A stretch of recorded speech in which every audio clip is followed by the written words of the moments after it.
I just want to say welcome everyone who is watching to the Heart of the Game weekly D&D live stream. Thank you so much for tuning in today. It is greatly appreciated as we get ready for episode 3. Now, last week, if you tuned in to watch and you remember, I will start off with a little brief synopsis. Last week, our players have made a deal with a mysterious representative of House Cannith. Lady Eladrin. Yes, Lady Eladrin. And she asked our players to take a journal from her murdered companion, whom our players found in the first opening scene of the adventure, and fought off a Warforged, dodged the police in the city, and then after accepting her offer to go on a search for this item, they descended into the lower city of Sharn, went to the Rats Market, and met Ska Khan, who gave them very detailed instructions to follow to get where they were going, to get to where this item is that they're hunting for, the schema. And we ended the session with our players traveling the sewer and being ambushed by yet another Warforged of nefarious intent. We saw it coming. That's true. You did see it coming. Kind of. So, also, as you can see, Zachary is not with us today due to some just, conflicts of scheduling, stuff like that. But do not worry. Their character, Ishara, will be played by myself. And, of course, Navari will be played by Ashley. So, Navari, let's get right into this. I need you to roll initiative during this horrendous ambush. And I'm going to tell you right now, Ishara's roll of 5 is probably not going to help much. I got...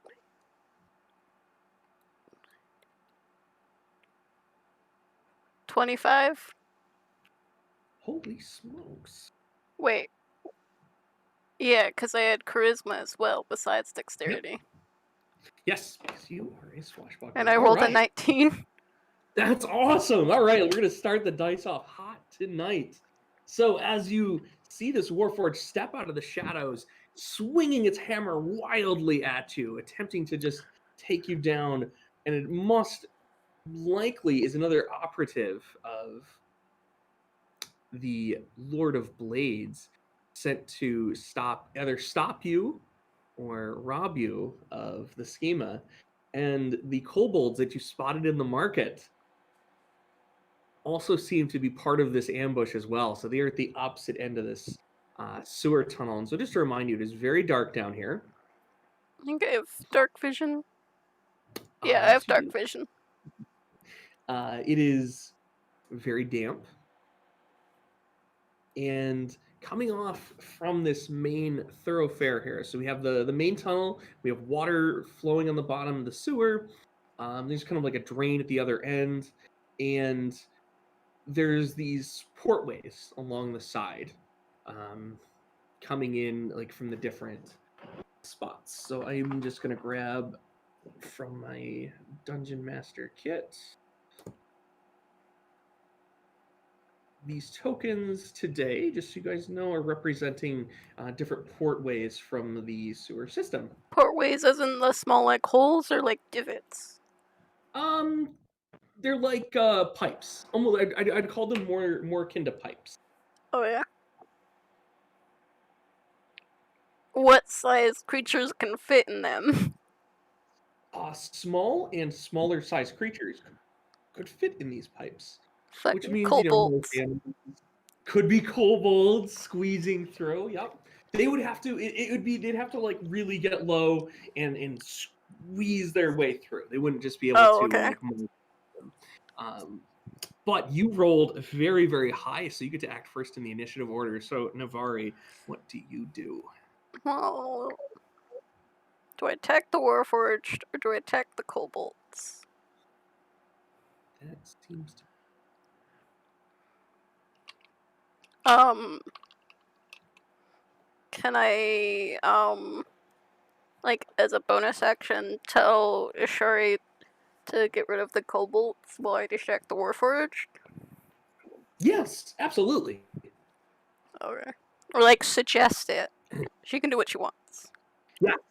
Yes. And then I'll attack, or move forward and attack the Warforged. All right. Go ahead and roll the bow. I roll high for initiative, but roll low to attack. And that makes me sad. That's, 7. A 7 will not damage this Warforged, who just looks at you. Makes me And sad. the 2 kobolds in the back come running up and begin firing arrows at you guys. Thankfully, they seem to be really bad shots, and with the darkness, even though they have dark vision, the distance, it appears to be that they're obviously a little bit somewhat, they're being careful. They're not just shooting blindly, so they don't hit The Warforged. And then you can hear sound of rushing water, and out of this port, specifically right here, you can hear, and you see water just blast through the pipe,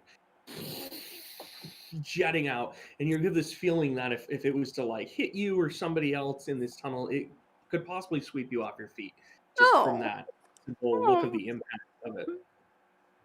That's The useful. Warforged directly in front of you takes his hammer in a big overhand swing, brings it down over the top, hammering into you for 6 points of damage. Oof. And he shouts a mocking insult at you. I will have the schema, for my rank within our society will only grow. My legend will be known to all Warforged to walk the new world that we create. Now, kill them! Kill them both! As he leans back to his kobold minions. Ishara takes a step into the water, holding her torch high with one hand, because unfortunately she does not have dark vision, and she cracks off a shot at one of the kobolds. You hear the ring of gunfire, and you see a splash into the deep water, but no damage is done to either of the kobolds. She curses momentarily, and we go back to the top with you, Navari. What do you do? Oof. So, I'm not standing in direct line of the pipes, right? I'm between pipes? You are between 2 of them. Okay. So I won't get hit if they go off? Correct. Okay. So I kind of want to keep the Warforged there.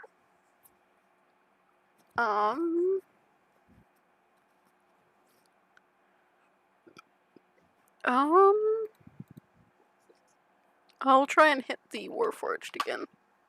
Okay. Natural 20. Nice! Excellent. I can... It was with Alria. It was with Alria's dice too.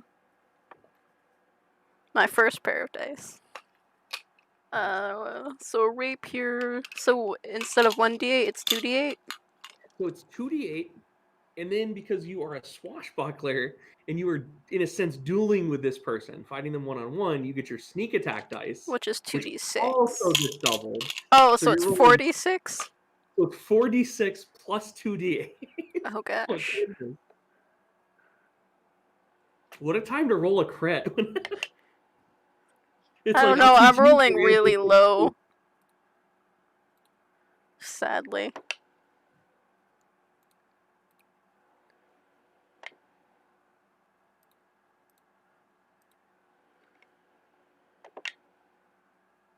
And one more d6. I rolled kind of low. So only 17 points of damage. Oh!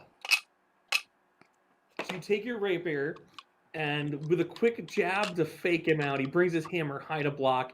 You point it low, and you find this like softer. It doesn't have like plates on it. It'd be kind of like where like a person's abs are, and it's more like wood than metal there. And your blade goes straight through, and you pull it out, and you could see that it actually like affects this character, this creature. It really like he actually reels back in pain. He's like, ah! Looking down at you, he responds, "You shouldn't have done that. I will make sure you are punished." I mean, you hit me first. It's only fair. So now, would you like to move or do anything with your bonus action? Um. I'm still learning what all rogues can do. Well, I know for one, if you wanted to like backpedal away, you are allowed to disengage with a bonus action. Mm-hmm. Or if you had a second weapon, you could attack with that. Those would be the two really more optimal choices right now. I kind of want to keep him there because he's in Okay. front of the pipe. Yeah. That's my thought process. So and he'll probably just run to me anyways. So I'll just chill Okay. right there. Yeah. So as you do that, you look down the way, and the kobold on the left-hand end, this jet of water comes out and knocks him into the sewer depths. And because he's so short and small, you lose sight of him for a moment. But he gets up and kind of shakes the like the dust, the water out of his ears. Well, his partner looks back and kind of like snaps at him, speaking in their own language, and then fires a shot. This one right at Ishara, and it does connect, dealing 6 points of damage. Dang. You see the arrow puncture into her shoulder, holding the torch, and the light drops just a little bit, but she doesn't let it go into the water. And she kind of like gives this like grits her teeth and gives these guys a dirty look as the Warforged, examining you, reaches out with a big like thrust of his of his leg. Roll me a strength check, please. Oof. Why you gotta do that? My strength is bad. 4. And you are knocked backwards, stumbling in front of one of the pipes. The Warforged takes another step forward, swinging wildly, connecting with you again, this time for another 6 points of damage. 6 points? Mm-hmm. Fuck. Excuse my language.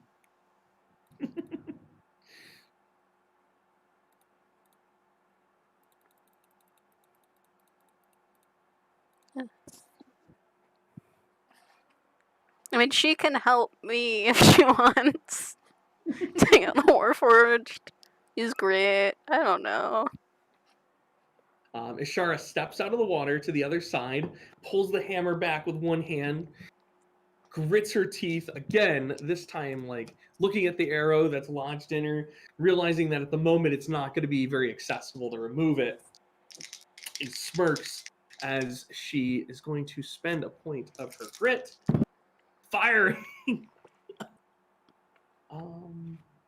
Except the ammo, the round plinks off of the heavily armored Warforged and ricochets down the pipe, and you hear the kobolds, both of them, gasp in unison almost, startled by the blast, but they do not panic or flee or anything like that.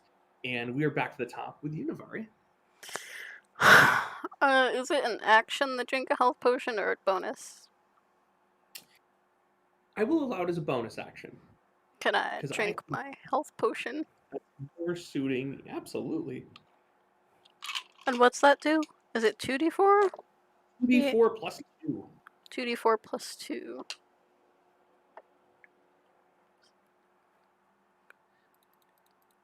Six points of health back.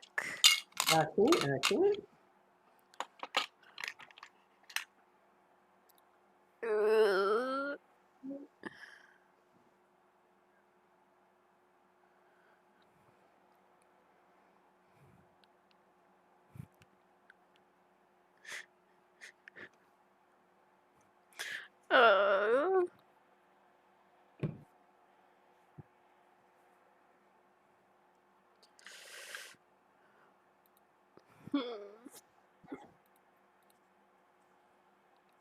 I'm assuming it's too late to try and talk our way out of this. Most likely, unless you just want to turn over any of the stuff you found and give any directions to this character. I don't think we have any stuff. You got the journal? No, we gave the journal to the lady. No, she returned it to you. Oh, she just did? wanted to look.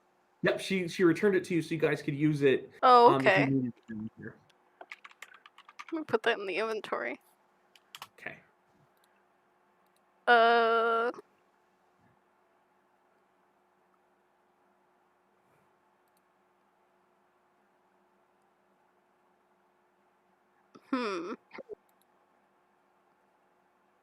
So...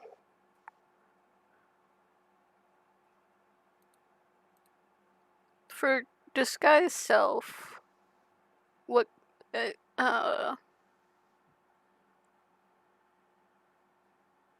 So it'd be an action to cast, and this Warforged right in front of you would unfortunately see whatever you decide to disguise yourself as. Yeah. And then,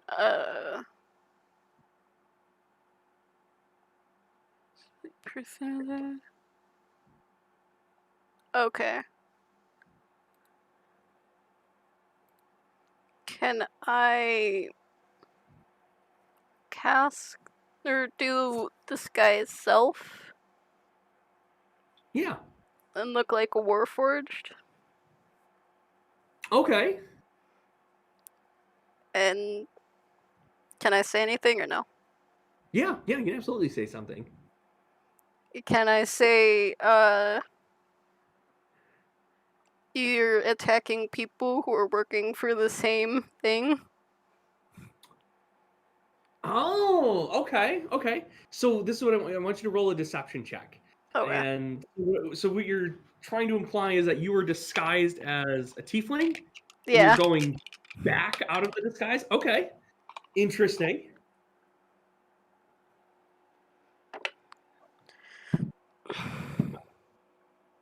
No. Oh. Oh. Unless you So want to you're add rolling- my modifiers, which is +8. Wait, 7. Well, that's still that's overall that's a very good roll, but a 1. So unfortunately, this Warforged sees through this attempt immediately, and he responds by saying, "Don't worry, we already know enough about the both of you so-called heroes on the day of mourning. Our leader has much information already, more than you could imagine."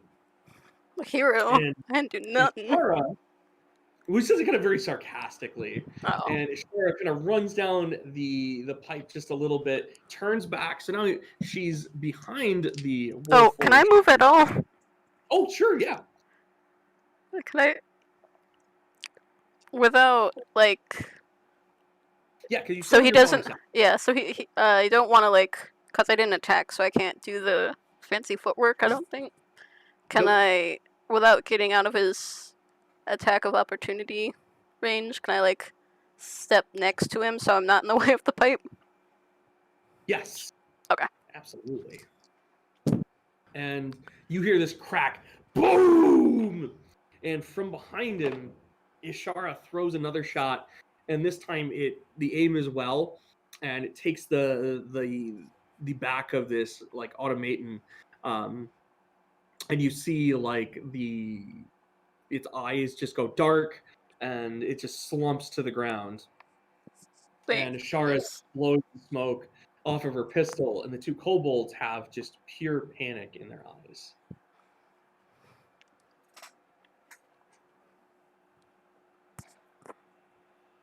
I like how all the things that I think would be cool just fail at. I mean, it happens. Not the end of the world.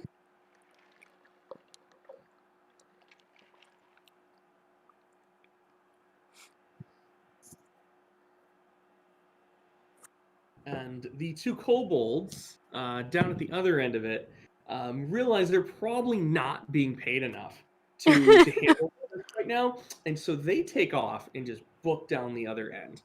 And I think that was, just so you know, I think that was Zachary pinging me, so they may be able to join us very, very, very, very, very, very soon. Are we still in combat? No. Can I try and shoot one with my sharp bow? Yeah, go ahead. Which may get another natural one. You want to shoot one of the kobolds in the back? Yeah. Horrible. But okay. 21 hit. 21 to hit. Yes, go ahead and roll damage as well. Do I get any sneak attack? Or no? I don't know how it works. Oh, that's not the dice I want to roll. Not on this one. Just 6 points of damage. 6 points. So as the kobolds take off running, and you hit one of them in the back, and it staggers for a minute, trips, rolls over, and its friend kind of grabs it and picks it up. And they have this kind of like their language is like kind of like barks and yips is the way they speak. Mm-hmm. You're not sure what they're saying, but it does have this kind of like panic, like let's get out of here, running away kind of tone to the way that they're communicating. Are they leaving a blood trail though? They very well may be. Now we can know what way they're going or whatnot. Yeah, that's definitely possible. See, Alright. I didn't shoot without a reason. That's fair. That's fair. I mean, we'll say that if perhaps you a little more than just slightly disabled this kobold, you may not be able to catch up with it. Well, I don't want to catch up, but I just want to make sure they don't try and ambush us again. Oh, okay, that's fair. That's fair. So it's more like it's a scare tactic. Yeah, if they leave a blood trail, we can see what way they go and prepare if they're trying to ambush again. Oh, what was that bang? Was that Rue? Yeah. Don't worry, Zach. Your character only died. Okay, that's fine. Rime of the Frost Maiden is the new D&D book. It is expected to release September 15th, and the store will be taking pre-orders, and it is an adventure for levels of 1 through 12. All right, so Rue, you are here. What happened, just to give you a quick recap, is... What was it called again? Rime of the Frost Witch. So what happened is you guys fought off the ambush in the sewers. Navari stabbed the Warforged with a critical hit, dealing a lot of damage. I also rolled a nat one. Kind of worked your way behind it, yeah, and then she tried to like bluff this cool, like do this cool bluff thing. Rolled a nat one and failed spectacularly. I cried. Character rolled around kind of behind it in this like flanking maneuver and fired a shot, spending a point of grit to do the extra damage dice and ended this person's career. While the two kobolds decided to run away and escape the battle, Navari fired a shot, wounding one of them. So now at the other end of the sewage passageway, there's quite possibly a trail of blood that you guys can follow to see where they're headed. Ooh. If you do that, and it seems to be in the direction that you need to go. See, So I I'm thought going to- ahead. Yeah, so let's get right back into it. So you guys have taken a short rest. So you Oh, can are we bandage your taking a wound. short rest? Thank you. Yeah, no, I assume so. So I can you take your- roll D8. And you bandage up some wounds, bind yourselves up, get yourselves ready to go to continue again with your quest. Nice. Give me 2 seconds. This is very unprofessional. Let me run and grab my glasses because I can't see anything without them. But I'm so new to this glasses-wearing world. So give me like a moment. Yes.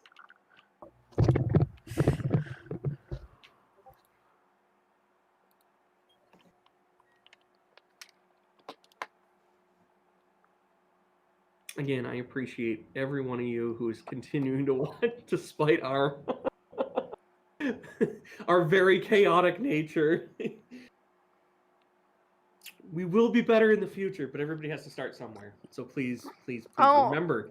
Be like, oh yeah, remember that episode when Rue was late and forgot don't- his glasses? I don't know about you, but I'll never get better. See, this way you can be hipsters about the heart of the game players. Can I be a hipster about the heart of the game's players? Yeah, but you just have to pretend you're not in it, like I do when I advertise our YouTube channel. as a class. Hey, check out this YouTube channel. It's about this game DM'd by this great DM. That's exactly And these that's awesome generally how the players. conversation goes. 'Cause I'm like, oh, look at this YouTube channel I just discovered. So we are all ready to go, right? Yes. Excellent. So you guys are in the sewer. You've just taken a short rest. So you're able to bind your wounds, patch yourselves up, pull the arrow out of your shoulder, Ashara, and continue on your way. You also got 5 silver pieces and 3 gold pieces. Hey. Because I split Yes, what was on the you- Warforged. You looted the Warforged, who bribed those 2 kobolds to join him into helping ambush you guys. So he still looks like he had a little bit of payment left. Very nice. Nicely done, Navari. Feel like that's about the cost of a Big Mac here in Sharn. What's a Big Mac? It was a joke. I know. I was hoping you would explain it in game, though. That would have been good, but my brain's not all the way on yet. For our 4 viewers, I work overnights, and my sleep schedule is gone, and my circadian rhythms have the rhythm of, well, I guess, an old white lady named Karen. So I'm just not with it. Not all the way there. One of my cats wants in now because I'm the cat butler, but I'm still listening. My headphones are on. All right. So we can't talk bad about him. No, we Well, you can. I'll hear it, but it's not like I'm going to stop you. Come here, Spooky. Do you want to make your on-camera premiere, baby? Yeah. All right. So what would you guys like to do? Oh. I'm I assuming. feel like first order. Go Go ahead. No, you go ahead. I was just gonna say, I feel like first order of business should be finding this trail of blood and following it to see if we can find, the lair of these kobolds who ambushed us, or Yeah, any kind of answers on what's going on there. we can do that. It might be in the same direction we're supposed to go to get to the place, because they might be headed Which for would that be place too. convenient. Yeah, they might be heading for that place too, for all we know. Certainly possible. So yeah, let's get a move on, and we can try and do some tracking. I'm not bad at tracking, and kind of see what happens. Okay. So you guys begin to follow the sewage, the waterway, and you follow the flow of the water, and you spend about 20 minutes walking in near total darkness. But Ashara has a torch, so that's like lighting the way, and you're I have dark following small vision. drops of the blood at various intervals throughout it, and they don't seem to, like, at first they're pretty big, like there's a pretty big spot, and you find the arrow that you fired, Navari, so it seems that they stop to remove it, and then the droplets get sparser, smaller, so they must have been like bandaging it up on the way that they go, until you come across a circular metal hatch. It's set into the tunnel wall, and it's engraved with an arcane rune, and it seems like this is the door, or at least the direction that Eladrin had told you guys about. And in the middle of it, you could see that there's this like glowing circle, and it's the same icon on it as the journal. And I'm sorry, Ashara, you immediately recognize this as a very ancient version of the symbol of House Cannith. It actually predates the founding of the Kingdom of Galifar. It's so old, and this hatch is partially open, and it seems like the blood trail and others have gone through it already. And it opens into this vertical shaft that's like a bunch of crumbled earth, a lot of dirt, ancient stone. You're sort of like little bugs kind of crawling around it and stuff. And it seems that, and, it comes at an angle that's definitely like traversable, like by foot. And as you go down it, you eventually come out into this very gigantic chamber. And as you look down, so that, like this tunnel like gets to where it goes, and you're still about 6 feet off the floor of the chamber. So you're looking down, so it's a very safe jump for anybody to make. And you can see like at the edges of like your vision, you can see like a few structures in this place, but it's a really big open area, and it seems that this is some kind of like ruined place. This is possibly like a headquarters or just like an ancient foundry of House Canna. And when you look on the ground, immediately down, you see the body of one of the kobolds, and it's just lying there, completely lifeless, and it seems Same. rarer than when you had just like encountered them. But the other kobold is nowhere to be seen. Is the one that's dead here the one that Navari wounded before, or is this the unwounded kobold? This looks like the one that was wounded. Okay. Well, that'll make the other one harder to follow. There was, I think, multiple though at the market, too. How Fair many were enough. at the market, Ben? There were 2 at the market. Oh, I thought there was more.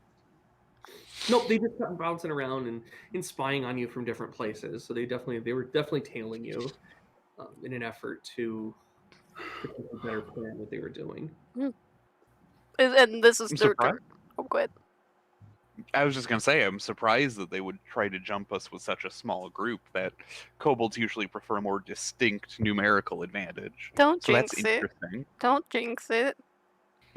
Swear to Well, God, to if be I fair- get shot by 12 arrows now. Well, an army of 12 kobolds is still just a bunch of kobolds, to be fair. True.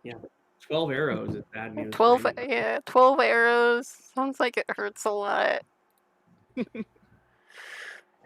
Doesn't sound like a fun Maybe for time. you. No, 12 arrows would No, I annihilate me. Yeah, I haven't gotten shot by an arrow yet. I've only been hit by both Warforges. The second one It's hurt not more my than the fault first. that, listen, we have a rogue and a fighter, and somehow the rogue is more of the melee operator. I mean, I can shoot arrows if you want me to. I'm sure we'll figure things out, kind of on the fly. Yeah. So as far as this specific area that we're in, Ben, is there more than one path forward, or is there really just one way to go? So where you are right now, the only way to really go is to drop down to the floor, and then there seems to be like walls that were like they would be the remains of like possibly structures and stuff. The one thing that does really get your attention is that there is one structure that is very much completely intact, and How far is the drop? it is a 6-foot drop. Uh, Oh yeah, that's fine. okay, I was gonna say because I have rope and stuff. And, yeah, the structure that's intact. I mean, like the ceiling in this like vault is a way to describe it. I mean, is probably like 40, 45 feet high. But then this like one structure that you can see, the walls of it are about 20 feet high, so it goes up almost like half of the volume of the place. Not too bad. Yeah, 6 foot we can just jump on down. Uh, If you're worried since you've been taking so many hits, Navari, I can always take the jump first. If you want. All right, so I'll go ahead and I'll break all the rules that they teach you in a gun safety course, and I'll pull out my revolvers before I jump. So, But I'll make sure to keep my you book can only out carry of the one boot. right now because you do need to have a torch. Oh, that's right. Well, that's fine. I'll just carry one of them while I carry the torch. Yeah, you carry fire in one hand and a firearm in the other, and jump down. No, you gotta do like a cool combat roll when you get to the bottom. While These are holding the my fire and the gun. firearms. They're both firearms. One has a torch and one has a gun. You're not wrong. I was gonna make a combat from Epic Rap Battles of History, but it would only make sense if like I was playing like a strong character, which I'm not. I was gonna say who needs firepower when you're rocking these guns and flicks, but Novari is not strong. I'm just hanging my head at that very dated reference. I forgot those videos existed. Wow. They're good videos. It's a real blast from the past for me, like epic mealtime days. All right. So Ishara, Ben's you not knock nervous. down and land on the ground, and your boots crunch when they hit. And now you have a better look at what's going on. You see these beetles, and each one is probably the size of like they could just take up the whole palm of your hand, and they're just kind of swarming over the dead kobold and gnawing on it, and crunching on it, and so the ground is like really kind of squishy and wriggly, and your light seems to spook them and scatter the pack of them away. Yeah, she's definitely keeping them scattered away from her, because that's a no-no as far as Ishara is concerned. So Navari, what do you do? Can I jump down where I'll be in the light and not have to deal with the beetles? Yeah. I'm gonna do that. Okay, so you land and you drop down in a little clear spot, and the beetles continue. One of them actually crawls up over your foot, but you easily kick it away without So I having kick to it off. worry about it. And it goes like kind of flying across the room a bit. And as you guys are looking around, you're not sure which way the other kobold went. There's not like really a good sign of it or anything. However, you could see that now that you're like on the ground, you could see that like there's a lot of bricks. So like there is definitely like ruined structure everywhere. So this was definitely some place that had components to it, like buildings. It may have been barracks, it may have been housing, it may have been temple, but there's just the one place that's still intact though. Still pretty much standing. And that building, now that you're on the ground, you have a better look at it, has these heavy metal double doors on the front, and that icon that's on the journal is spanned across both of them. And I mean, it just covers these doors. So like, you know, if they were to open, and they're closed completely. What do you guys want to do? Do we want to see if anything's left on the dead kobold that's being eaten by beetles? I'm not touching it. You can if you want. I'll hold my Eh. torch near it so that the beetles leave it alone. But I doubt you're gonna find anything horribly interesting. Yeah, just by like looking, not touching, does it look like he is in like any pouches or anything? He has a coin purse. He's wearing, you know, some simple like clothing, like a simple pair of trousers. He's got like a shoulder pauldron. He has a quiver, and his bow is nearby him. And you know, like his makeshift mask to hide his identity. If I kick the pouch lightly, does it seem heavy or no? Or is it just full of beetles? You hear the jingle of coins. I can use my torch to scatter the beetles while you grab it if you want. What if there's beetles in it?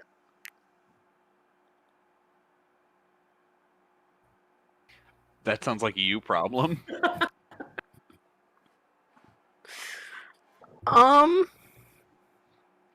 Can I step on the coin pouch first? Yeah. I do that. So you step on the coin pouch, you disturb the body, and you don't feel anything crunch or like, you know, beetles inside the coin pouch, but you agitate it, and beetles come crawling out from underneath. Oh, I thought the coin pouch was away from the body. No, it's kind of right next. I did not know that. And you Yeah, I get figured it was bit. probably still on his belt. You get bit a few times as you're swiping away at these things and take 3 points of damage. Hate my life.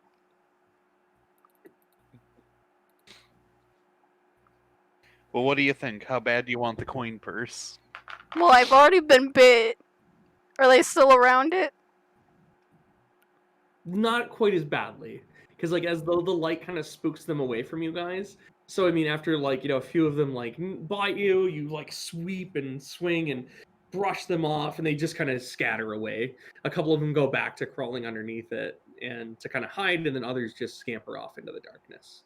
I don't want it anymore.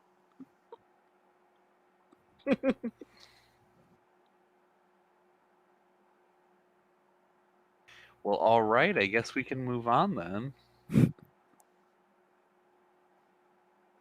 I'm sad. Let's head on towards that more intact-looking building. See if those doors are unlocked.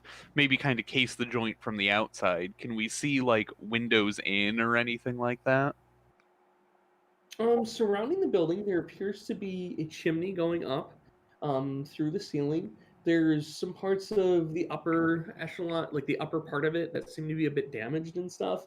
But the walls are really sturdy looking. The doors are closed, and this heavy steel, but possibly even like a more powerful, stronger mixture of metal. The people that made this definitely put a lot of time and effort and skill into crafting this place, because it seems to be it's weird because you look at it and it's almost like a combination of church and forge, from like like it has like utility to this, the way the place was designed, but then like it has like the reverence and the outer decor of like a place of worship. That's Can funny because that draws a. go ahead. No, you go ahead. I was just gonna say, can I use his torch and light one of my own torches? I don't need it to see, but I just want to keep the beetles away. Yeah. I was just gonna say that the setup, this combination of kind of utility and spirituality, is very reminiscent of Ishara's home, and I'm not sure if that's intentional or not, but she definitely notes the parallel. Yeah, this would have been this has like similarities to that, but it's just far, far older, I guess would be the way to Oh, describe it. I mean, we're talking like, so it's pre-Kingdom of Galifar, so I think Yeah, so Galifar's what, like 500, 600 years old, isn't it? I don't know that, I don't remember that off the top of my head, but at least aging this place at least 1,000 years, I would say, to be safe. Yeah. Okay, so what do you guys want to do? Well, you mentioned that there's some damage to like the upper areas. Yeah, yes, I did. Why don't we start by seeing if we can just get in through the front door? I don't see any reason to assume that the front door is like a bad idea, but if it's locked, then we can. I have Try thieves' some of- tools. True enough. So let's give the door a try. Okay. So I will. So as you approach the door, and grab a hold of it and finagle with it, it is definitely locked, and the locks on this place are very. These seem to be really good locks. They're not going to be an easy thing to remove, which is just part of it. But you can go ahead and make an attempt if you'd like. You want me to try it once? For a shot, Navari. I'll give it a shot.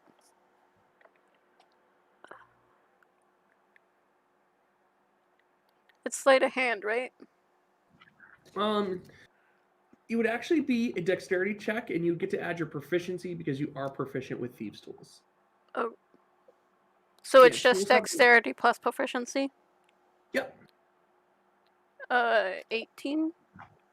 Okay, so as you finagle with it and work your magic, this lock is really good. I mean, this was made by people who like really understand mechanical kind of work like this, and Despite your best efforts, after spending a couple of minutes on it, you are not able to unlock it. Do you want to continue to try, or do you guys want to look for another way in? Let's go ahead and try for another way in. We can always kind of come back to it, but Can I try it one last time? um,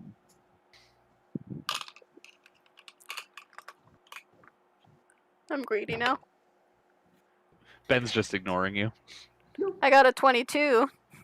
Okay, so you make a bit more progress on it, and spend another few minutes on it, and you can hear some stuff clicking and moving in there, but you still do not get the door unlocked.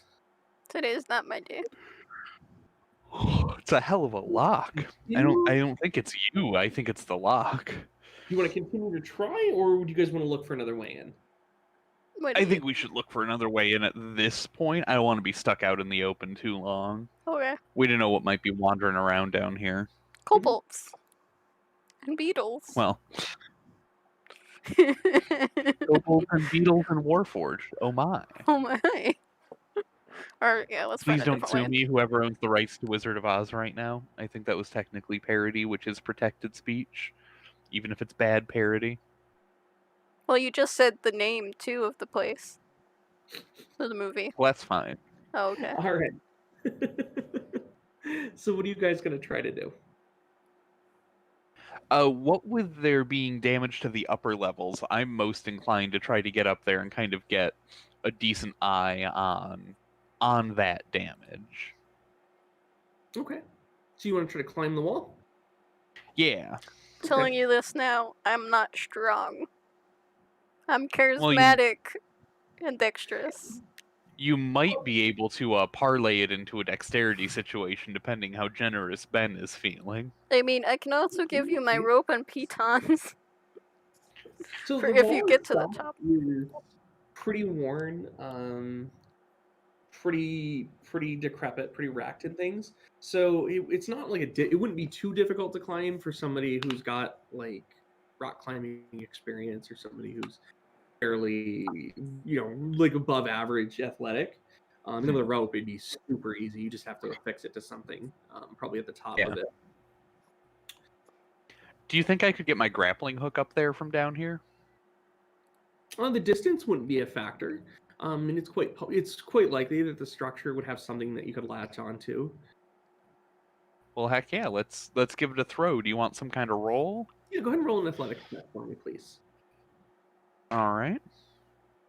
How does a 14 do? So you throw the grappling hook up to the top, and you hear it hit the ceiling with a clang, and you begin to drag it across, and then it clicks as it grabs into the chimney, and it seems to really set itself well. Ha! Climbing made easy. I guess we'll start leveraging our way on up there, as you do. Yep, so with the rope, you guys are able to climb to the top. Navarre, you're taking the rope too? You're going to climb up? Should I wait until you're up there to climb the rope? That's up to you. Rope will definitely hold both of us, like... Will the grapple hook on the chimney hold? I guess you'll find I guess out. if you're concerned about that, you can wait. I'm So, not. Ashara, you get... I'm concerned by Ben's smile. Should always be concerned by my smile. And so you climb to the top, Ashara, and you look around the ceiling, and you can see that it has like a slight slope to it that goes down, and your hook is still like well sunk into the chimney. The stone there is pretty, it's good stone, but like it's a new grappling hook, and this is old structure. And one thing though is that you can see that a large chunk of the ceiling has collapsed, and so there is a very large hole, probably close to like 10 feet by 5 feet, but it's pretty jagged, it's pretty racked and things like that. So there's another way to jump down inside of this place if you so choose. Very good. I'll just call down to Navarre, come on up. We found a hole. I'll make that sound as ominous as possible. Wow. That's the response that she I was comes gonna up. make I was gonna make a joke about the film and novel Holes, but I realized that I found it and didn't dig it, so the joke wouldn't land as well. Rip. That's not coming up. Okay. So you also get to the top. So Mara, you and Ashara are both on top of this structure, and there's a hole in the ceiling, left of center, and it appears to give you pretty easy access to the structure. How far is the drop? As long as the floor on the bottom is level with the floor on the ground, about 20 feet. Do you want- We can probably just use the same rope to climb down. Like, there's no reason that we can't just Yeah, drag it over absolutely. and drop it down this hole. So Yep, you just wrap it so that way you have a more secure able. hookup. Yeah. Is that what you guys wanna I do? will. Yeah, I'm gonna drop my torch down the hole before we go down it Okay. Make- So as you to drop make your sure torch there's nothing nasty. yeah, you see that there's the light shows off like a pile of rubble that's seen, from the thing, and you can see like a few statues. There seems to be like a broken bookshelf, um, and what also appears as like a metallic dog of sorts crushed underneath. On the one wall, there's a huge forge and furnace, filling the entire wall, the entire half of the room, basically, and that's where the chimney is. And it appears, that none of this stuff has been used in an extremely long time. And yeah, that's what you can get from the top. All right. Down we go, I guess. And I'll go first so that Navari doesn't have to take any more punches than necessary. I mean, I'll probably end up damaging myself again, so. Yeah, more than likely. Fair enough. So, It's just, this is damn. called the poor unfortunate events of Navari. I don't know if you caught that game change title. And this just represents where the forge is. It's not actually lit right now. And there's a table, there's a weapons rack. The door is over here, this side of it, which I don't currently have a marker on hand for that. Did I ever tell you how much I love that token of my character? It is really well done. And as you guys get down, you are met with two sets of glowing eyes across the room that appear to have awoken upon you guys entering. And these two metallic looking wolves or hounds begin approaching you. These things are made purely of metal. There's a very little bit of rust on them. And they have like almost, but you can see like the shine of their teeth. Their fangs are incredibly sharp. Like these things have never been used. There's like almost like a spine of ridges going down their back. And I need you guys to roll initiative for me. Let's do it. Oh. Well, I have a natural 20 for my initiative. Not really the place I wanted a natural 20. That totals at 24.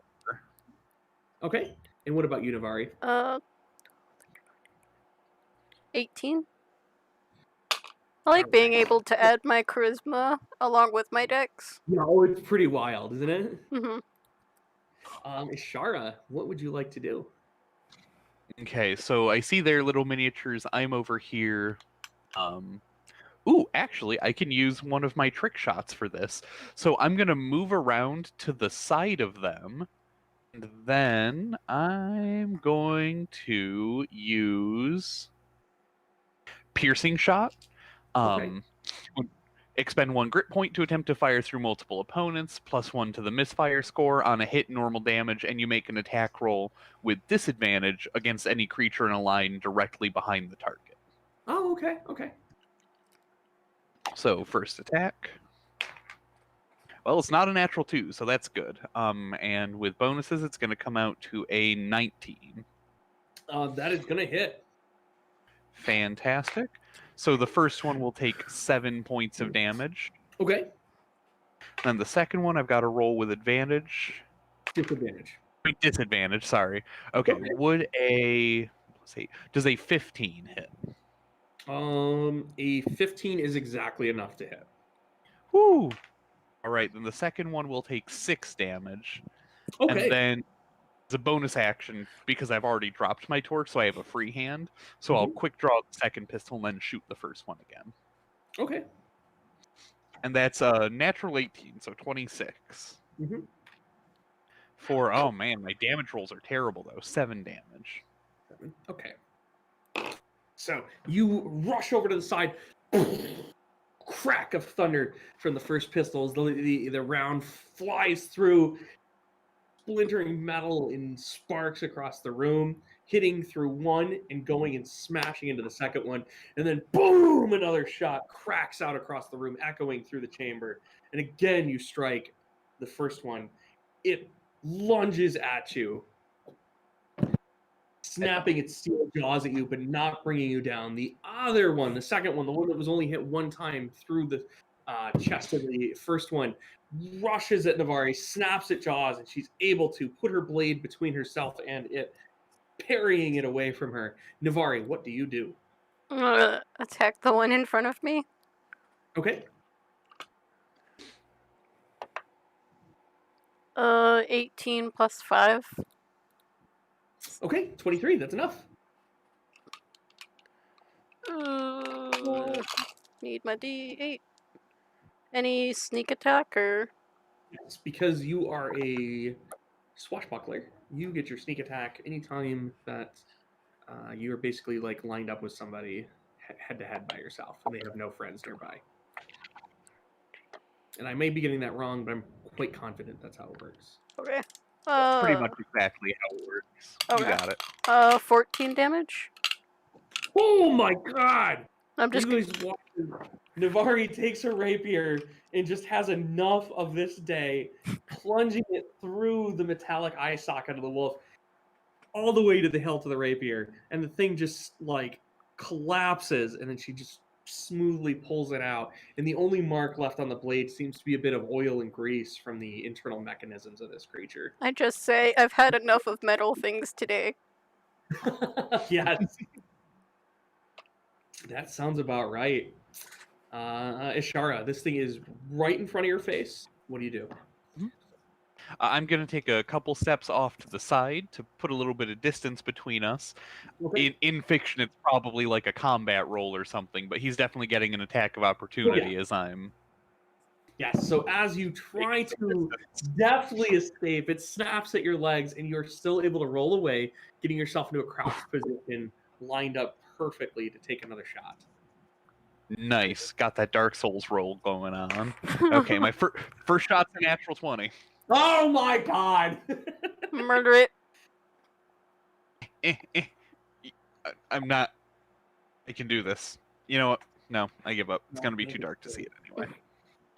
Okay. So that shot is going to do... Well, there's a much better damage roll. That's a 16.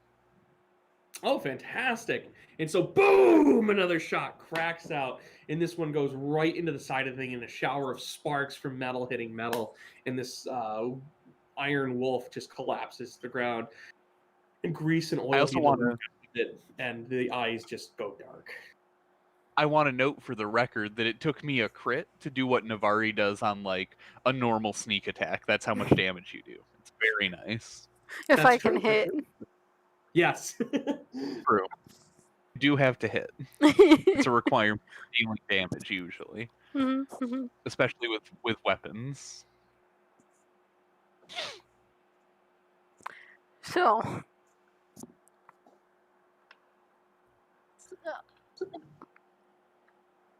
So these are probably... This is likely out loud from Ishara. These are probably constructions of House Cannith that were left here for some reason. Mm-hmm. I'm not sure why they would have been left behind, but... The Warforged did have like an apron and stuff on too. So these things, these are like would be automatons. They're not as independent thinking as say a Warforged or something, but they're definitely like a magical construct. So as a defense mechanism, and the one that's directly in front of each of you, each of them, after a few seconds go by of you defeating them, the foreheads of the creatures. It's like a hatch pops open, and there seems to be a peculiar shaped rod that slowly slides out. Let's One see of those what's going rods on. is is rectangular, and it's probably about 6 inches long. And the other one is triangular, and it's the same. It's about 6 inches long. Interesting. Can I pull one of them out? Kind of take a look at it. Yeah. Yeah, and so I guess I'm just gonna kind of go over it, see if it has any distinctive marks, if it's maybe anything that I ran across in the war, yeah, or looks familiar at all. Do you want me to roll 2 to see if it looks like something I've heard of or Yeah, stole absolutely. secrets from? History. Okay. I'm actually proficient in history. I'm Although not. with a roll like that, I doubt I have because I rolled a 10. Okay. So this isn't something that's like anything unusual. Nothing like it doesn't spark any like real interest. It just seems to be it's just a very simple, rod. It might be part of something else. It might be a component to something. But nothing you've encountered in your past, nothing historic. It doesn't have any historical significance. There's nothing like, oh yeah, I know exactly what this is. Nothing like comes to mind like that. I'll give the one I have to her. I roll lower, though, I know, I'm just giving it to you though. so I can carry it. Yeah, I don't have any use for it unless it's worth money. Is it worth money? No. We'll keep them on hand just in case. Have I dealt with automatons like this before, or is this a new thing for me? Not like precisely this. Yeah, I'll keep them on hand just in case. I don't think that we'll end up needing them, but worst case scenario, I can always melt them down to make new cartridges. Yeah, absolutely. Interesting.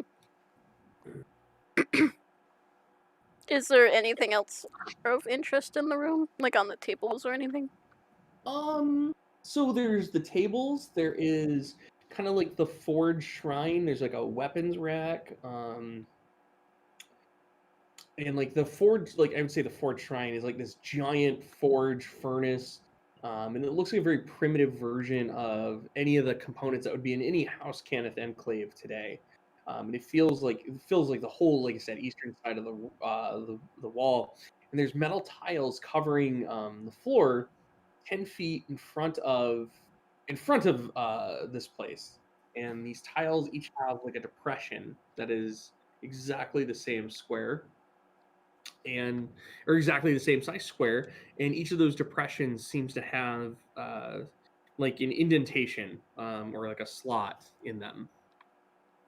Does the slot line up with the things we got from the foreheads of the...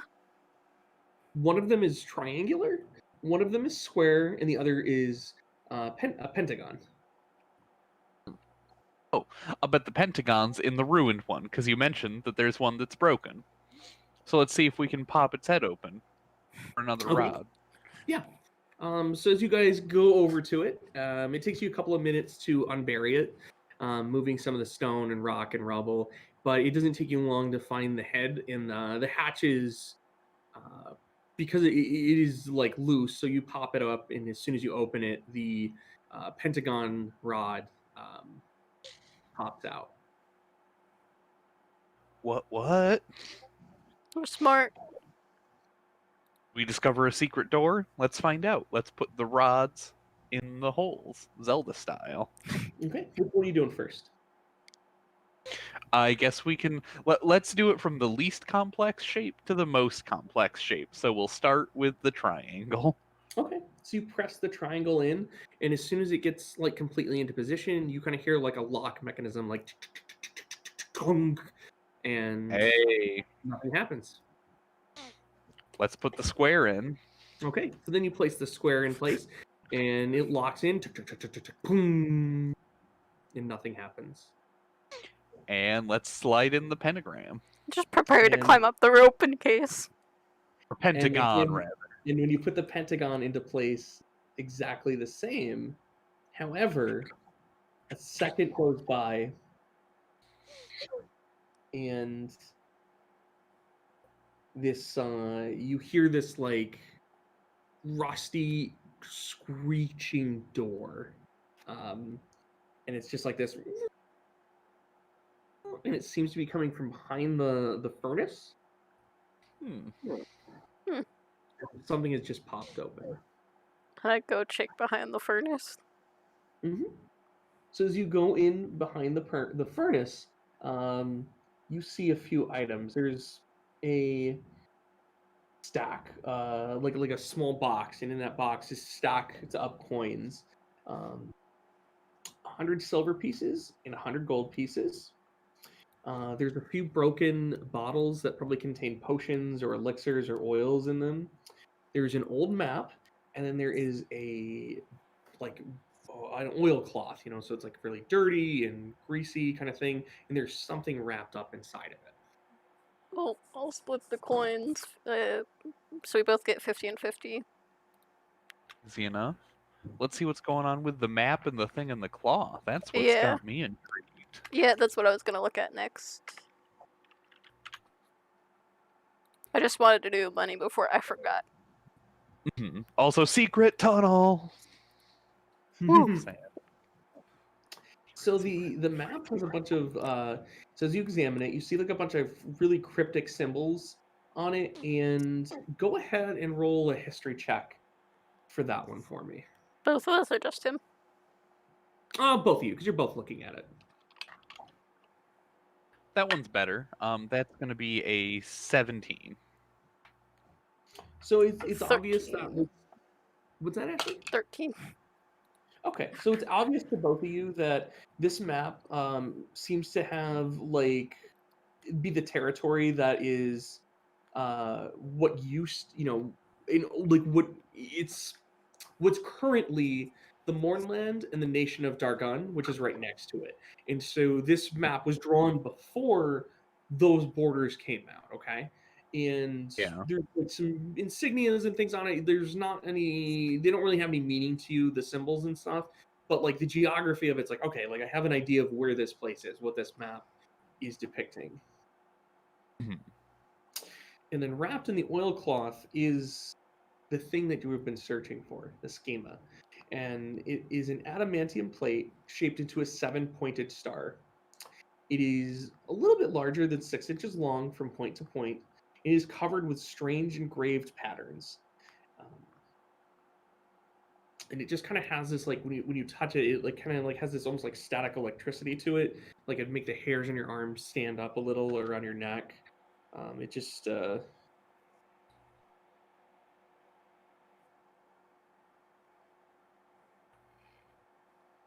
yeah. So what do you guys want to do with that? Put it in a safe place. So, my backpack. Yeah. Just make sure no kobolds get into it. That's a good plan. Good plan as any. And I'm going to take the map also and kind of fold it up and just tuck it away somewhere safe. Okay. If we can figure out what's going on with that, maybe our client will have an idea even. Oh yeah, True. possibly. You mean your boss? Yeah. Yeah. She hired. Let's be fair, someone who hires you. We're kind of like contractors. Yeah, I guess you guys would be contractors. That's a good way to Yeah. put it. As long as I get paid, I'm It's good. a little more pleasant than sellsword or mercenary.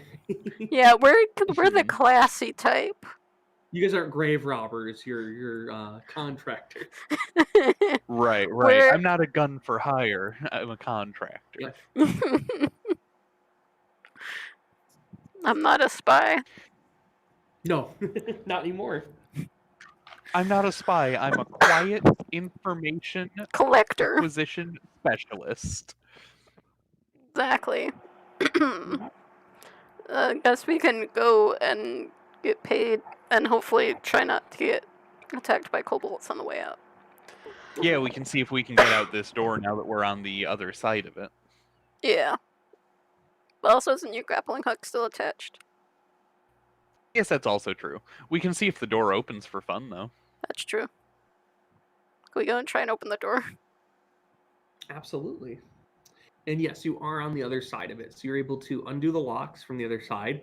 And from this point of view of it, you realize just how complex these locks are. It's actually surprising you're able to make any progress in it. Because as you twist the mechanism in the center of the door that works it, you can hear like... So it's actually like 3 mechanisms within this one lock.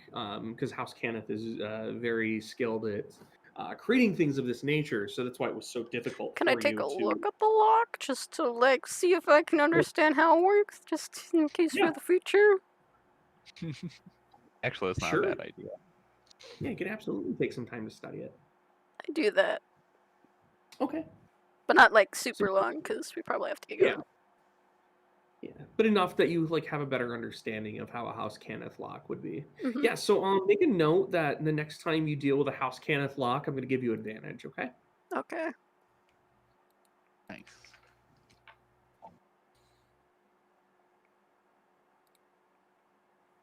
And then we can be on our way. Yeah. It doesn't mean that they're easy to get through. It just gives you a little bit of an edge. Yeah. All right. Yeah, so you let's guys gonna go... hop on up and retrieve the rope. So you're gonna climb out to retrieve the rope. Let's do it. Okay. All right. So you guys go back up and you get outside. Roll me perception checks, please. That's that kobold.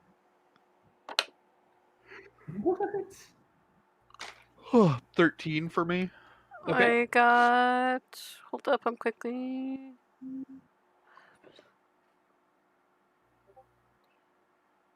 $18. Okay. Navari, you see the tip of an arrow that is set on fire. And the kobold has it aimed right at you as you come up, okay? So you guys are on the ceiling of this building, on the ground. Nearby is there's some rubble piles and stuff like that, and there is the kobold who escaped, and another warforged. Oh my fucking god. So it's just the one kobold and one warforged? Can I say something? Absolutely. I swear to the gods, if you fire that arrow, I will murder you. Well, we will murder you like we did the other warforged and kobold. So Ishara, you finally catch a glimpse of this thing as it fires at you. Oh, of course. And the flaming arrow strikes you, dealing 7 points of damage. And so like it hits you and it's burning and it's like ah! And I'm gonna ask that you guys roll initiative, please. So this represents the rooftop. Okay. So it looks like really like up here. I rolled a natural 20. Nice. Nice. That was what I did last time. I didn't do it this time. This time I got a 16 total. So it was 26 for me. Jeez. Yeah, because for initiative I get to add charisma along with dexterity. That's bonkers. Yeah. That's awesome. What did you get, Ishara? I got a 16. Okay, you're going last, just so you know. Wow, last on a No. 16. That's rough. No, it's crazy. So Navari, you're on top of the roof of the structure. The drop is about 20 feet. What do you do? Can I fire my crossbow at the kobold? Absolutely. Do that. Okay. Of course. Of course. I rolled a 2 plus 5, so 6. Oh, Because Seven. apparently I So can you- only roll well on initiative. No, you fire, and the kobold ducks behind some rocks and takes cover and knocks another flaming arrow, preparing to fire back. This time, it returns fire, shooting at you, saying, "I'll avenge my brother!" And the arrow smacks into you. If it does fire damage, I'm resistant to fire damage. Okay, so you'll take 1 point of fire damage. Okay. I'm sorry, yes, and then 4 points of damage from the arrow. Okay, for a Okay. total of 5. Okay. Uh, I just want to make sure. Shouts out to you, "Meat flesh! Now you face Saber, the greatest of the devoted followers of the Lord of Blades. Throw down the schema and walk away. This day does not have to end with your blood on my hands." And he steps forward with his broadsword over his shoulder, his shield at his side, just waiting for you guys to throw down the item that you've spent all this time coming down I feel for. like the last one said that.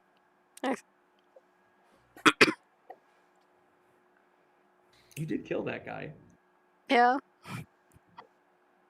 Well, now we're about to kill this guy. Ishara, what do you do? I mean, I'm gonna do that sweet gunslinger quick draw, and I'm gonna start taking some shots. Mhm.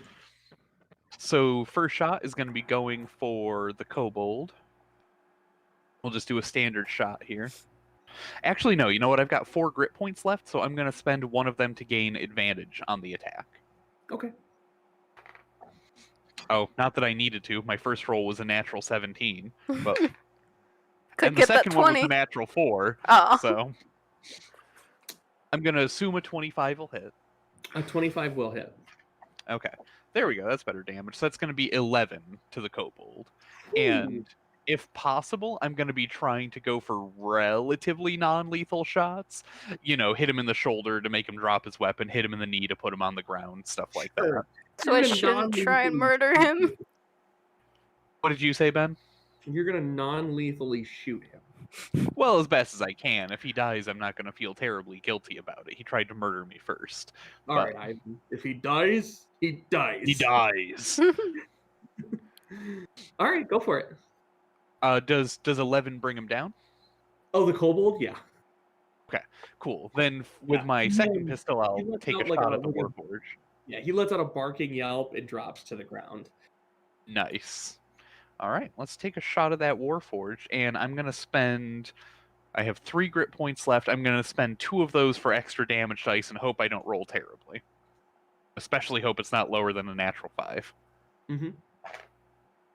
That's another natural 17, so another 25. Oh my lord. Murder him. Make it so I don't have to do any work. I could be even meaner. No, actually, I can't action surge because we haven't had a long rest yet. Okay, so we have an 8, we have a 5, and we have a 5. So that's 18 plus 4. That's 22.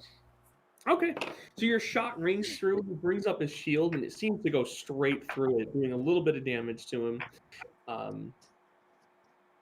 But it doesn't even seem to slow him down. Food. Navari, it's your turn. Guess I'm aiming for the Warforged. Okay. Since he's within 30 feet, you should still have your sneak attack, which is nice. Yeah. No, he's not. Oh, he's not? Okay. No, because of the angle.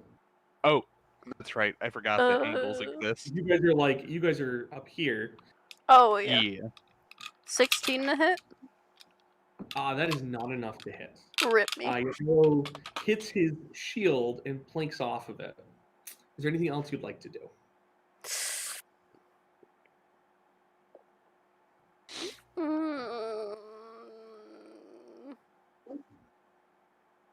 Just prepare a grappling hook in case we have to get down fast. Okay, yeah. So you pull out a rope and hook and prepare in case you. I'm do not need to throwing the escape. rope down because I'm climbing up, but The Warforged rushes right, pressing himself right against the door, and sheaths his sword and reaches into his pouch and pulls out a flask of something, but you're not sure what it is. Ishara, Oop. what do you? So Can I peek? You're gonna have to ahead. be right at the edge, okay? That is just fine because I know what I'm going to do and you're going to scream at I me was when gonna I say do you're it. gonna shoot it. Yeah, I'm gonna walk up to the edge, lean right over, and as soon as I see that flask, I'm shooting not for him, but for the flask in his hand. I All was right, so if you hoping wanna you'd do aim that. for the flap, I will allow it, but you will have disadvantage. Okay, I'm gonna spend my last grip point to gain advantage, so it'll be a standard roll. Okay. You can say a 5, I spent 1, and then yeah. Ben, I swear to God, Is it a natural 20? I hate you so much. it is. I Can think you I see it? No, bit because your blurry. camera's not that good. Well, also the light isn't on in here because I don't like how my skin looks under all the light. I think I can sort of. Yeah, I can make it out. Ta-da! You're on his side. I'm gonna turn that light back off. There we go. Okay, so I guess I hit the flask. Yeah, so you hit the flask, and it explodes with a ball of fire. The sticky goo just erupts all over the Warforged, igniting it, causing it to start burning. I hate you so much. She takes her pistol in her hand, she flips it around her finger and goes, and then holsters it.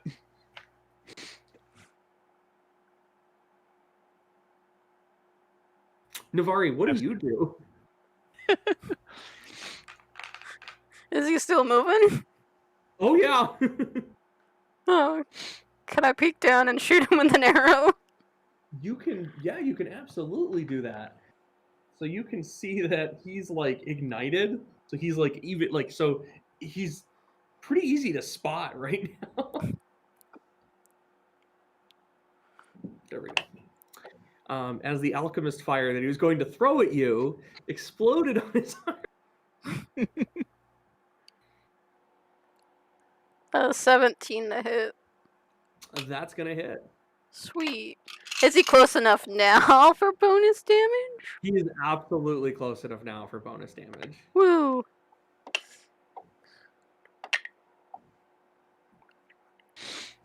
$17 because I rolled 6, 6, and a 5. God. Nice. So the Warforged, who called itself Saber, looks up at you guys and kind of like just has this really stern, angry expression, turns around and starts sprinting, bolting away, getting away a whopping 60 feet from the building. Okay, bye. Aw. You can barely make out the Warforged, except for the fact that it is still burning a bit from the alchemist fire that is ignited upon it. Shoot it, shoot it, shoot it.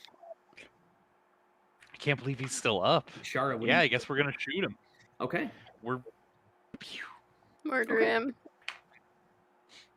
okay. So I have a 20 again, but this time it's a 20 total for my first shot for 7 damage, Okay. and a God. That's another natural 17. That's like 3 of them this combat. So that's a 25 to hit Oh my god, yeah. for another 7 damage. I keep rolling 17s on my d20 and 3s on my d10s. Okay. Navari, what do you want to do? If he's still up, I want to try and. Both shots ring out and hit, doing a little bit of damage, plinking into it, and you could still see like it's trying to use its shield arm to put out the flames on its right arm as it's just booking away from you. So Navari, what do you want to do? Can I fire at him too with my bow? Sure, go for it. Oh, that Good doesn't stuff. hit. No, really bad. It's 13. So this creature takes cover behind some of the ruins, and after a few seconds, you lose sight of the glow of the flame. Can I yell out? And- Yeah. Wait, I thought you were the strong one.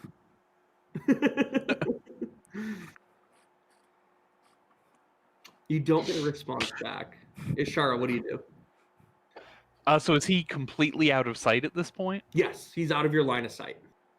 Yeah. In that case, I'm not really all that worried about it. I don't really think he's gonna come back for us today. I mean, he might try and ambush us down the road. Maybe. We'll do about what we did here if it happens. Yeah. She'll be like reloading her pistol as she talks, as I'll just put another dozen bullets in him, and hopefully that time he'll learn the lesson. True. I mean, we can try and like. I don't think there's a trail to follow. Fire trail. And I don't know it's necessarily worth our time. Yeah. I mean, he'll probably go back to the Lord of Blades, the Warforged leader of Warforged, and like report back Specifically, this group of like weird extremist Warforged. and like report back and be like, these people are rude. Have the schema. Yeah. We should attack I them. don't know. Yeah, Sometimes that's how it goes. true. We should get back to the tavern. Okay. So you guys spend a few hours getting out of the area, and you return to the Broken Anvil as instructed by Lady Eldrin. She's there waiting for you, and you notice that this time she's dressed not like in her working clothes, but like something like a lot more showy.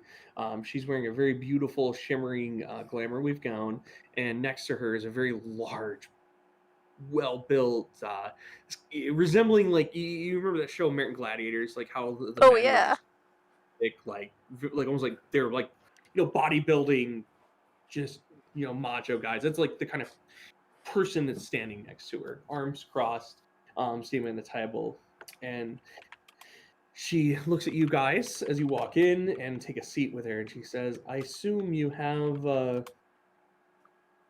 you were successful." Are you okay with me carrying the schema back? Yeah. Okay. So Ishara will place the schema on the table and then kind of draw it close back to her. And she says, I don't know if you're aware, but there's a Lord of Blades who's very interested in this. Got attacked by 3 kobolds. Or no, sorry, 2 kobolds, 3 warforged. Counting the one from before. 2 warforged after. One of them ran away. He didn't like us. They were very determined, yeah, Well, and went to great pains to try to produce it. She politely nods and whispers something to her bodyguard next to her. She says, "I'm very sorry for your troubles, and this is very troubling to hear. Very interesting, though. I'm very thankful for your success." And she like kind of reaches out, and the bodyguard hands her a small sack of coins that has the other platinum pieces that were promised to you. And she slides them across the table, which is now, will you... She says, "Now you please give me the schema." And I will slide the schema across the table to her. She pauses for a moment examining it, and she just has this like look of just gratitude on her face, like just genuine gratitude. She says, "I very much appreciate the hard work you've put in. I have left an open tab here at the tavern, so if you would like a meal or any drink, please help yourselves to anything you would like. And there is a message station run by House Orion, or I'm sorry, House Civis, at the Barrowman Tower, which is very close to here. And please check back there within a few days. I'm very interested in working with you again. You've shown much capability, and well, this is absolutely incredible. I don't think you understand how important this is, and I'm very excited for. We definitely will have more work, to say the least." The piece of paper. Oh yeah, the map. I'm gonna show her the map and see if she knows anything about it. Okay. Yeah, once she's done talking, Ashara will produce it and say, we discovered this hidden away in the same alcove as the schema. It's clear enough that it shows the region around Seer some time ago, well before Morning. this even wider smile comes across her face as she obviously recognizes symbols and things on it. She says, "May I take this with me?" Suppose you may. I guess I would like to. Will we be hearing more about it, or will it simply be disappearing? I can't say for sure yet, Hmm. but Yeah, I mean, I've already done one insight check on her and tend to believe she's on the up and up, so I'm inclined to let her take it. okay. Good with that, Navari? Fine with it. All right. All right. She takes the map, and her bodyguard leave the broken anvil with each of you with your reward. And that is where we're going to end today's session. Sweet. How much was the reward again, just so I can record it? It was the other 900. It's 900 gold pieces of platinum. So it's like 9. Yeah. So it's 450. How much do we get? You'd each get 450 gold. 450 gold. Yeah. Yeah, it's like that scene in the movie Dodgeball when, like he's like, he opens the briefcase and there's just a little stack of money. And he's like, this is, like what $25,000 looks like. So instead of like this heaping sack of gold, it's 9 coins. I can't 90 wait. coins, but still. 90 coins. But still, it's not like this huge like amount of, I'm sorry, yeah, 90 coins. But it's kind of almost the equivalent of getting paid in, like, I don't know, raw, uncut diamond or something. Yeah, it'd be akin Like to that. in a Wild West film, yeah. Mhm. You would have a lot less. It'd be this really small bag, but you'd look in there and you'd be like, oh, that's fucking diamond.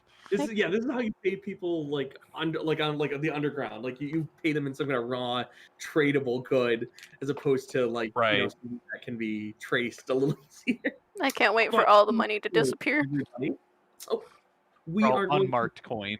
we are going to bid you farewell. Thank you so much for chiming in. I do hope next week things go a little bit smoother for us. I thank you all for your patience and for watching. And for those of you who are watching on YouTube when I get this uploaded in the future, thank you so much. Please comment, like, share it, subscribe. And any of you who are in the locals in our D&D Players of Western New York Facebook group, if you ever want dungeon mastering advice or have questions about the game or just D&D in general, please feel free to post them, and I'm more than happy to answer them. And if you want to follow me on Instagram, it is Dungeon Master Benjamin, where I post little snippets of what I like to call behind the screen and little projects that I'm working on to enhance this game and any of my other D&D games that I run. Thank you all so much. And everybody, please just be safe, be well, be good to each other, and have a great